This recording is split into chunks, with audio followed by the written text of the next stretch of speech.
ça donnera.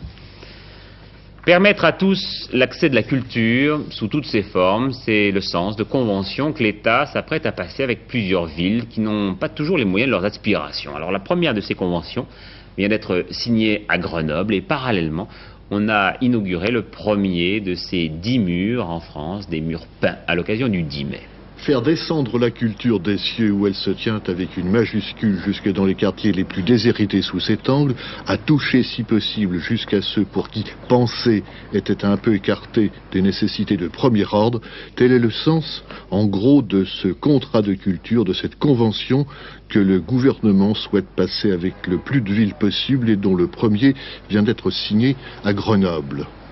Notre rêve, j'espère que nous l'accomplirons, serait que chaque citoyen de notre pays, quelle que soit la commune où il habite, puisse à quelques pas de chez lui trouver une bibliothèque, un cinéma largement programmé, bénéficier de spectacles.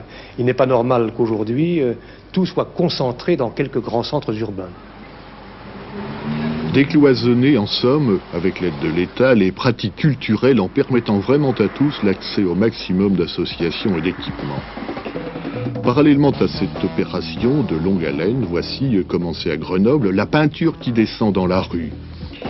D'ici au 10 mai, 10 autres villes réparties sur l'ensemble du territoire offrent à 10 peintres la possibilité de transformer quelques tristes murs gris en messagers du plaisir de l'œil. Ce qui, pour beaucoup, devrait être, souhaite-t-on, une incitation à franchir la porte des musées où il n'était guère tenté d'entrer jusqu'alors.